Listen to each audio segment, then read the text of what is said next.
Demon slayer के स्वॉर्डस्मिथ arc में episode 8 में हमने फर्स्ट हाशिरा टोकिटो को अपना डीमन स्लेयर मार्क एक्टिवेट करते हुए देखा, वो भी अपर मून 5 के अगेंस्ट फाइट में।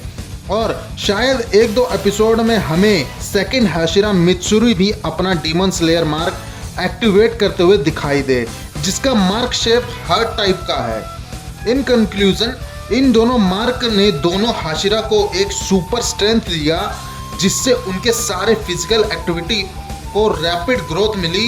पर अगर मार्क की असली पावर देखनी हो तो टेंजिरो बेस्ट एग्जांपल है। डीमन स्लेयर मार्क एक्चुअली में एक पर्सन को कितना ताकतवर बना सकता है। अब आप सोचो कि टेंजिरो अभी एक न्यूबी है, जिसने अभी हाल ही में सन ब्रीदिंग टेक्निक को यूज करना सीखा है, पर अभी उसे फुली मास्टर नहीं किया है। और उसे सन ब्रीदिंग टेक्निक प्रॉपरली सिखाने के लिए कोई मास्टर भी नहीं है, पर फिर भी उसने एक नहीं बल्कि दो अपर मून्स को डिफीट किया है। वेल, इसी एक्स्ट्रा ऑर्डिनरी ग्रोथ के चलते सभी हाशिरा ने टेंजिरो को ट्रेनिंग देने की सोची, जो कि हमें अगले हाशिरा ट्रेनिंग आर्क में देखने को मिलेगी। पर इन सब के चलते क्या आपने कभी ये सोचने की कोशिश की है, how does the mark activate? और एक्सेप्ट टेंजिरो, क्यों सिर्फ हाशिरा ही कैपेबल है मार्क को एक्टिवेट करने के लिए? बाकी डीमन स्लेयर मेंबर्स मार्क को एक्टिवेट क्यों नहीं कर पाते हैं? वेल, उससे पहले हम जानेंगे कि मार्क को एक्टिवेट करने के लिए रिक्वायरमेंट क्या है, और मार्क को एक्टिवेट करने के बाद आपको कौन कौन सी पावर को यूज करने की एबिलिटी मिल जाती है।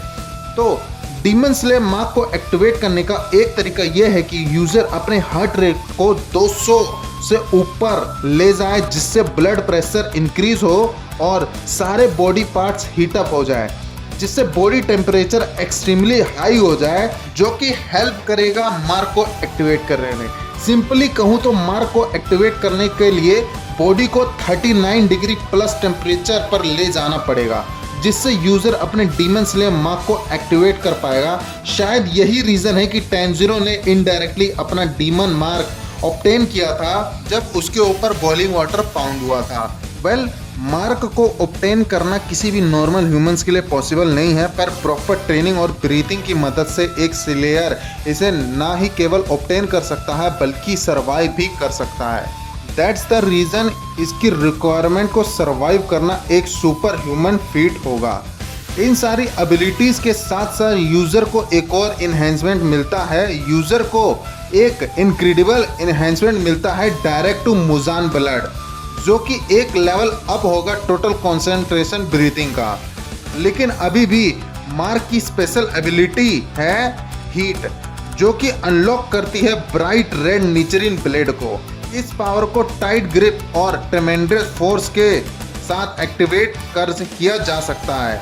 हाउएवर, ये काफ़ी ज़्यादा इजी होगा ब्लैक ब्लेड यूज़र के लिए, क्योंकि ब्लैक कलर ज़्यादा हीट एब्जॉर्ब करती है, जिससे ब्लैक निचरिन यूज़र ब्राइट रेड ब्लेड को ज़्यादा देर तक एक्टिवेट कर पाएगा। अब रेड ब्लेड को एक्टिवेट करने का फ़ायदा ये है कि वो अपर मून के रीजनरेशन एबिलिटी को भी रोक सकते हैं, और मुजान भी रीजनरेशन एबिलिटी को यूज़ नहीं कर पाएगा। इसका प्रूफ हमें यूरुची वर्सेस मुजान की फाइट में मिला था, जहां पर Muzan first time death door पर खड़ा था, पर यूरुची ने बच्चा समझ के उसको माफ़ कर दिया था और कहा था, जा बेटे जी ले अपनी ज़िंदगी। जोक असाइड, मार्क यूज़र को ट्रांसपेरेंट वर्ल्ड का एक्सेस भी मिल जाता है, जिससे यूज़र बॉडी के आर पार बड़ी आसानी से देख सकता है। मसल मूवमेंट को इजीली रीड करके अपोनेंट के नेक्स्ट मूव का पहले से ही पता लगा सकता है, बल्कि इस एबिलिटी के चलते अपोनेंट के मूवमेंट स्लो मोशन में भी देख सकता है। और आगे आने वाले आर्क में हमें हाशिरा वर्सेस अपर मून के अगेंस्ट फाइट में देखने को ये चीज़ें मिलेंगी। लेकिन ट्रांसपेरेंट वर्ल्ड की असली पावर शो किया था हमें नन अदर देन यूरुची, क्योंकि ये मार्क उसको बाय बर्थ मिला था। तो यूरुची ट्रांसपेरेंट वर्ल्ड की एबिलिटी तभी से यूज़ कर पा रहा था जब से वो पैदा हुआ था, इसलिए बिना ट्रेनिंग के ही यूरुची अब तक का सबसे स्ट्रॉन्गेस्ट स्लेयर है और सन ब्रीथिंग टेक्निक का क्रिएटर भी।